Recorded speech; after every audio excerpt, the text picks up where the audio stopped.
said, we do have to talk about some sports media things that we haven't touched on in quite some time. Skip Bayless, as of now, it's been reported that he is leaving FS1 Undisputed, that he is done later on this summer, which I gotta assume is in the next few weeks. He will be done on Undisputed and Fox Sports. I just want to hear some thoughts, man. I wish we had brother Ace here in the building so we could hear everybody's opinion on this. I feel like everybody will probably have a different opinion on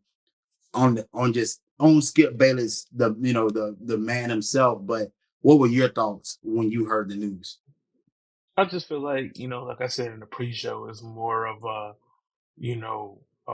personality driven industry as it's coming, in the future. A lot of these podcast guys are coming on and they're making a wave of being on these shows, man.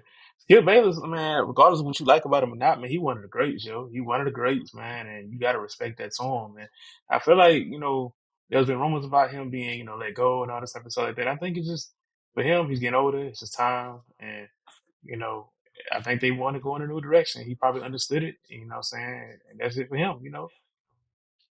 Many people have kind of alluded to Skip Bayless being fired, which I mean, that's a possibility in all of this. I don't necessarily think I just couldn't see Skip Bayless being fired from that gig. Like no matter how you feel about what he's done the past few years in terms of with his co-host and everything like that, he's still very much like you said one of the greats at this thing here in sports media, and he's been able to be the driver of conversations for the past 2 decades, pretty much in my lifetime since I've been really consuming sports media. But I think the landscape has changed. I think the landscape has totally shifted, and guys that he brought along, like a Stephen A. Smith, like a Shannon Sharp, I think they just outgrown what he was. It's kind of like it's kind of like one of the things where in coaching, right? Like people talk about Phil Jackson and Greg Popovich, and when you talk about Phil Hmm. Jackson, you always got to mention Jordan and Kobe because no matter what you think of Phil Jackson, he still had two of the greatest players we think of all time. And people will use that against him in terms of how great of a coach actually is he. Do we know how great he actually is without those guys? And we got to see a small glimpse of what it looked like without Shannon Sharp and without Stephen A. And it didn't work. It didn't work. I mean, Hmm. and it's not to knock him. It's just I think he's past his prime. I think he's done. I just think that he's well past what made him, the era that made him great.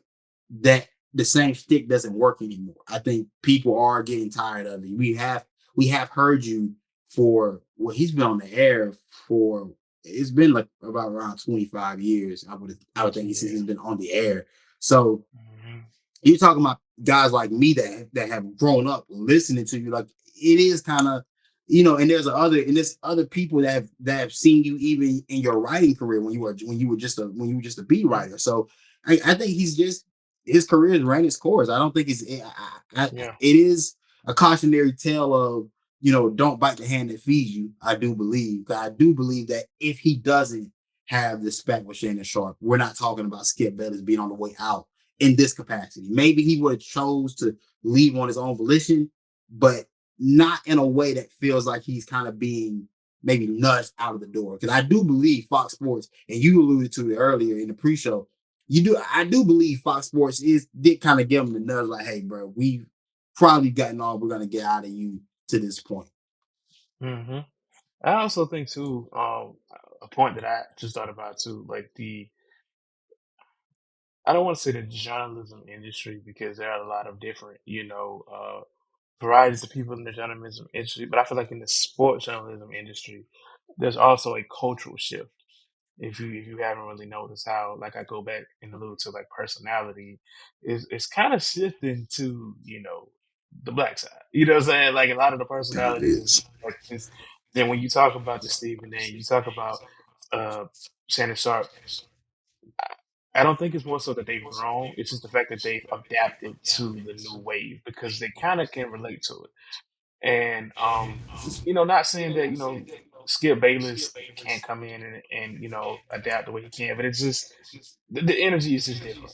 You know what I'm saying? When Yeah, you have a Shannon Sharp, that's connected to a Skip Bayless or even a Stephen A. That was good when they ran this course, but I feel like now they want people that's more engaged, people that can relate, people that can keep up with the niche of the culture of sports in yeah. general. But that's to my point earlier about the landscape changing. Like because I mean, look, we're in a space now where the best people to get content from aren't the people that are on national television every day. There are Mm-hmm. people that just do what we do, sit behind the camera and cut up and make YouTube videos on an everyday basis that are probably the better content creators in terms of consuming sports media.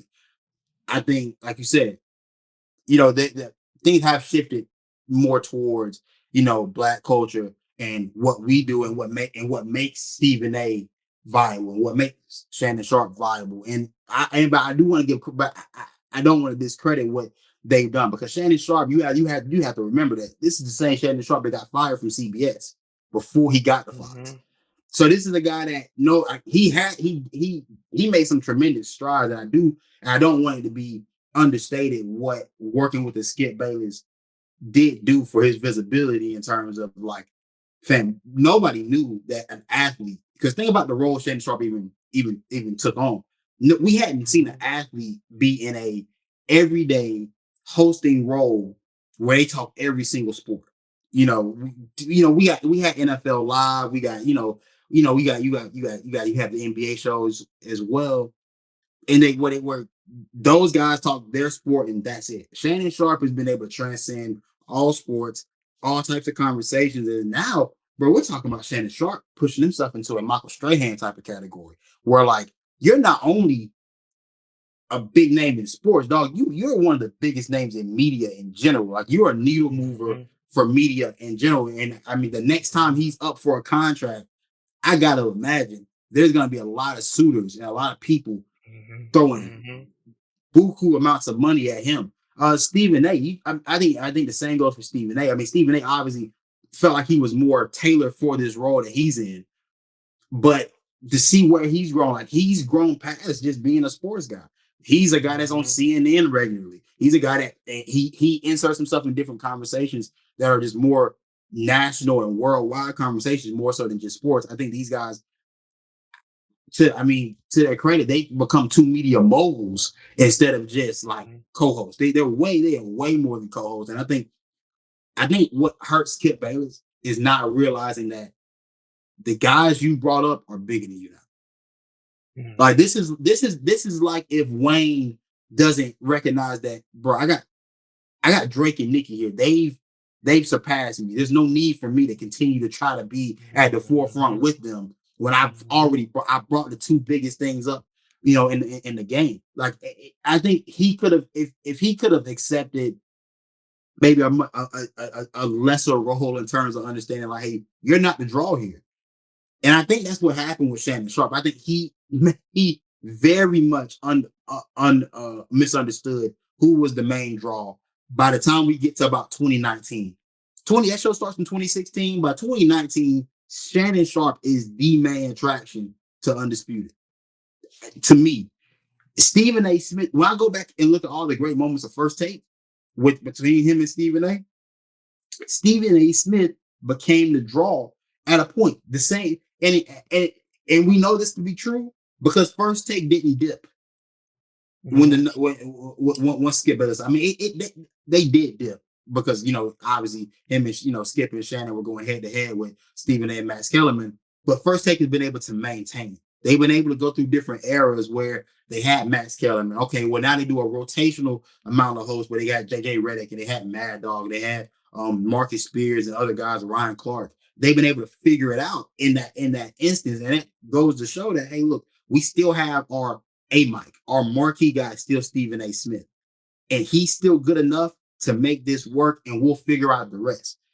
Skip Bayless, he's not capable of carrying the team anymore. He is not the Mm-hmm.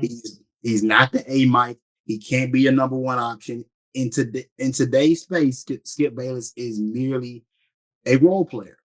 And unless you're gonna find, and there's no Who do we think is the next big thing in this sports media space that's going to take up that mantle that a Shannon Sharp has taken?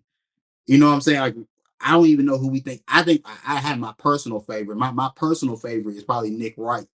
He's probably one of my favorites in terms of being that type of guy. But I think they're few and far between to come to find, man. And I mean, I think he kind of just missed the mark on two guys that have been Mm-hmm. instrumental in the media space here in the last, bro. We're talking about the last decade. These two have been kind of dominant in the media circuit. But Mm-hmm. I don't know if you got any more thoughts on it, but that's just one of those I things. I mean, mean, here's one thing I don't know if it can happen because even if you look at guys like Colin Cowherd, who pretty much is his own persona, you know what I'm right? saying? And I don't think Skip has the capability of doing his own thing like a Colin I don't believe Cowherd, so and either. and it's like you look at other guys who I respect in the industry. I love Rich Eisen for NFL Network. I love what he does. You got then you think about like TV personnel like Ernie Johnson, like all these guys and Kenny Smith. All these guys have adapted to journalism, and I don't think Skip is very traditional, very old school, and he's very like argumentative. And I don't think a lot of people are doing the argumentative thing anymore. It's more of a take shots and just like kind of agree and disagree and stuff like that. Like no one really wants to hear the back and forth debate thing in sports. They want the personality. They want the Kendrick Perkins, the Charles Barkley's, the Shaqs. They want those guys who understand sports, who can do it in a more comfortable, relaxed, funny, joking way. And I don't think Skip is there. Now, who's to say he can't go anywhere else? Like you said, yeah, he could, but he's still gonna be Skip Bayless. He's always gonna be the Skip Bayless, and there's nothing wrong with that. No, it's not. Again, look, man. You can, you live long enough to see himself become the villain, bro. I mean, he was the guy that shook up the sports world at He one point, did. but He now did. now his style is outdated. Like I mean, like you Hmm. pretty much stated, that style is essentially outdated. But I'm intrigued to see what he does if he goes away and calls it a career. One of the greatest careers of all time in sports media, one of the godfathers of being a hater. Um, Oh yeah, and as a spawn of the as a spawn of good that hater though. He was lineage, a, he was a, he was a good hater though. I ain't gonna lie. one He was one of a the greatest of all he, time. But it was a respect though. It was just a respect. Like somebody had to be the villain, and he was. But it was all respect. It wasn't no hate, no disagreement, except that one time with Shannon, maybe people. But other Yeah, than that, right. man, hey, He kind of big lost the plot respects on that to one. big respects to Skip. You know.